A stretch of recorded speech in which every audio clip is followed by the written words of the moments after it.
sebesar 20 cm, dan untuk yang di terowongan Antasena itu memiliki ketebalan akrilik sebesar 6,5 cm. Selain itu juga akuarium utama SeaWorld Ancol ini adalah tercatat sebagai akuarium terbesar nomor 1 se-Indonesia dan pernah tercatat sebagai akuarium terbesar se-Asia Tenggara. Wah, kita sudah kehadiran kakak penyelam. Ada Kak Fari, beri lambaian tangan. Halo kakak penyelam. Wah, ada katanya gitu. Ada Kak Fari ternyata. Ada lagi disusul sama Kak Alif. Oke, jadi kakak penyelam SeaWorld Ancol hadir datang membawakan 2 ember, di mana mereka masing-masing membawakan yaitu sebanyak 25 kg ikan-ikan segar, termasuk dari ikan tongkol, ikan kembung, ikan selar, baby octopus atau bayi gurita. Wah, ikannya diputar-putar sama kakak penyelamnya. Jadi kakak penyelam SeaWorld Ancol dalam 1 hari penuh itu bisa menghabiskan 100 hingga 150 kg ikan-ikan segar. Oke, kita mau bahas ikan yang besar dulu atau yang kecil dulu? Yang besar, oke. Udah ada di hadapan kita, bentuk ikannya pipi gepeng, selalu tersenyum. Ada yang tahu ikan apa? Ikan pari, pinter, hebat. Jadi yang di hadapan kita adalah jenis dari ikan pari, dan jenisnya adalah ikan pari kelapa. Di SeaWorld Ancol terdapatkan 4 jenis ikan pari. Untuk yang di hadapan kita jenisnya ikan pari kelapa, ada juga ikan pari macan, ikan pari keke, dan juga ikan pari hidung pesek. Selain itu juga ternyata ikan pari adalah hewan yang cukup berbahaya atau danger fish, dikarenakan ikan pari itu terdapat duri beracun yang berada di pangkal ekornya. Jadi yang berbahaya bukanlah ekornya, melainkan duri beracun yang berada di pangkal ekornya. Nama duri beracun tersebut yaitu serotonin, dan duri beracun tersebut jika mengenai organ tubuh seperti area tangan dan kaki itu akan menyebabkan yang namanya kelumpuhan.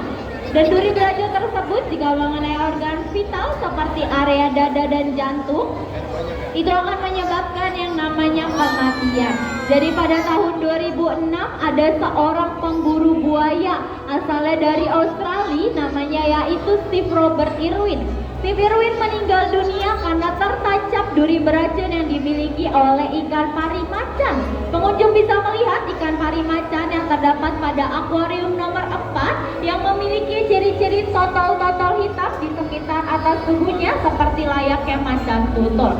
Jadi pada waktu itu Steve Irwin tertancapnya di area sekitar dadanya, makanya tidak tertolong lagi dan berakibat meninggal dunia. Wah, ternyata ikan parinya lagi diputar-putar sama kakak penyelam. Ada yang tahu nggak kenapa diputar-putar?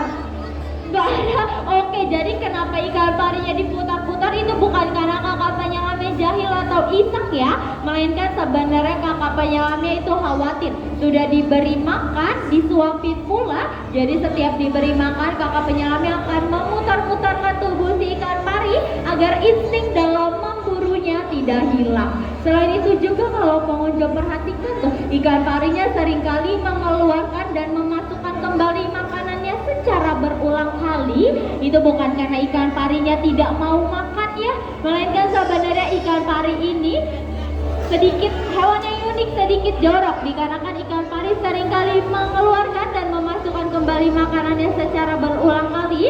Itu bukan karena karena ikan pari tidak memiliki rongga pipi untuk menyimpan makanan di dalam mulutnya. Wah, selain itu juga ada juga tuh hewan reptil yang menghampiri Kak Fari. Ada yang tahu nggak itu kura-kura atau penyu? Penyu, betul, hebat. Jadi penyu dan kura-kura merupakan 2 jenis hewan berbeda. Mereka masing-masing memiliki 3 jenis perbedaan.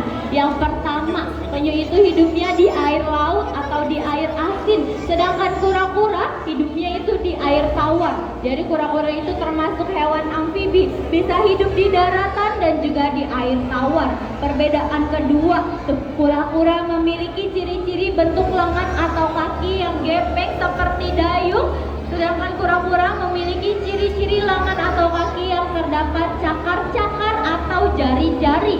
Perbedaan ketiga, ternyata penyu itu tidak bisa berlindung dari balik tempurung dikarenakan sudah terisi banyak otot-otot dan juga lemak-lemak. Sedangkan kura-kura jika merasa terancam, terusik atau terganggu, ia dapat dengan mudah berlindung dari balik tempurungnya.